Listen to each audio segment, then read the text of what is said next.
శుభోదయం పిల్లలు. ఈరోజు మనం వర్క్ ఈజ్ వర్షిప్ అంటే పనే దైవం దీని గురించి చెప్పుకుందాం.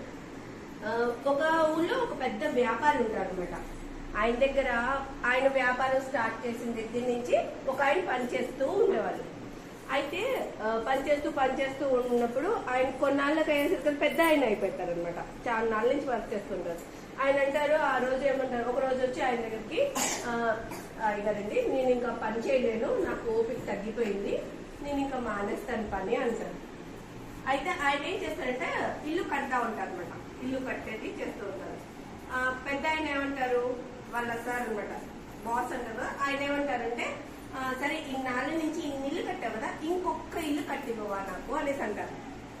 ఆయన ఏమనుకుంటారు, అలా కట్టిమన్నప్పుడు, అబ్బాయి ఇన్ని ఇల్లు కట్టాను, ఇంత కాలం చేశాను, ఇప్పుడు నేను సెలవు తీసుకుందాం అనుకుంటే మళ్ళీ పని చెప్తున్నారని విసుగ్గా అనుకుంటారు. పని స్టార్ట్ చేస్తారు ఇల్లు కట్టడం. విసుగ్గా అబ్బాయి ఇంకా చేయాలా అన్నట్టు చేస్తారు అనమాట.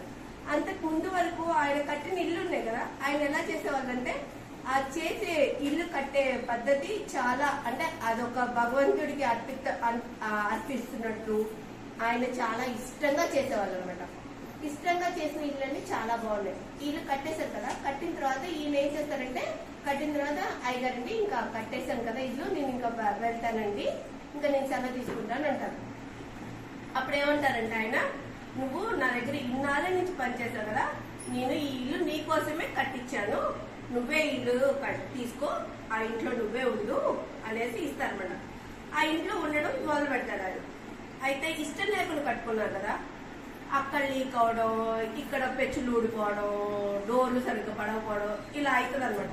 అప్పుడు ఆయన అనుకుంటాడు, అబ్బా ఇన్నాళ్ళు నేను నా చేసిన పని భగవంతుడిగా భావించి చేశాను, ఇదొక్క ఇల్లు కూడా మంచిగా కట్టేసుకుని ఉంటే బాగుండేది, నాకు నేను ఉండే ఇల్లు కూడా మంచిగా ఉండేది, ఇప్పుడు ఇలా నేను చిరాకుగా, ఆయన చేసే పని ఎలా చేశారు, చికాకుగా ఇంకా చెయ్యాలా, ఇంకెన్నాళ్ళు చేయాలి, ఇంకా చెయ్యాలా అన్న విసుగ్గా చేస్తారు అనమాట ఇల్లు కట్టడం.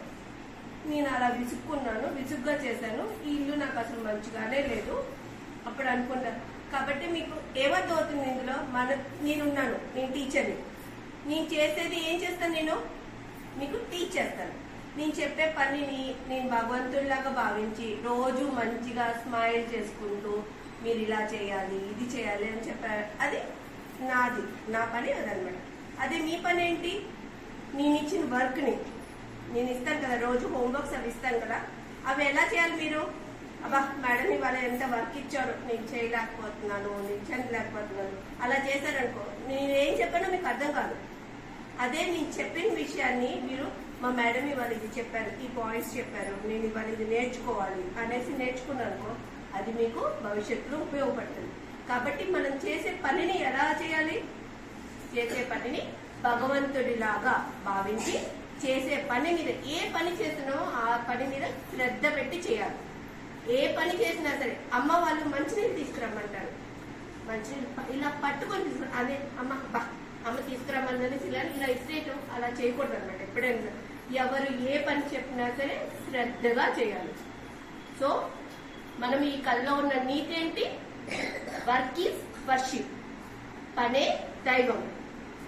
ఏ పని చేసినా సరే దాన్ని దైవంగా భావించి చేయాలి. అర్థమైందా మీ అందరికి? పిల్లలు, ఈరోజు మనం పద్యం చెప్పుకుందాం. మాటలాడగలుగు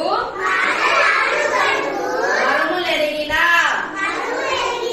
చిన్న పెద్దతనము లెన్నవలదు, చిన్న చేతి దివ్వే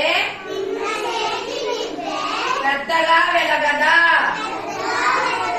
విశ్వదాభిరామ వినరవేమ. ఇప్పుడు ఈ పద్యం యొక్క భావం అనేది మనం ఇప్పుడు తెలుసుకుందాం. మాటలాడగలుగు మరములు ఎరుగునేనా, మాట్లాడడానికి ఎటువంటి విద్య అనేది అవసరం లేదు, మంచిగా మాట్లాడడానికి నేర్చుకుంటే చాలు.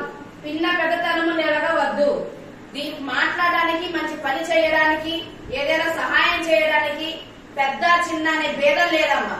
అర్థమైందా? ఎవరైనా సరే చిన్నవాళ్ళైనా మన సలహా చెప్పారనుకో, పెద్దవాళ్ళు కూడా వినాలి, పెద్దవాళ్ళు కూడా మన సలహా చెప్తే చిన్నపిల్లలు వినాలి.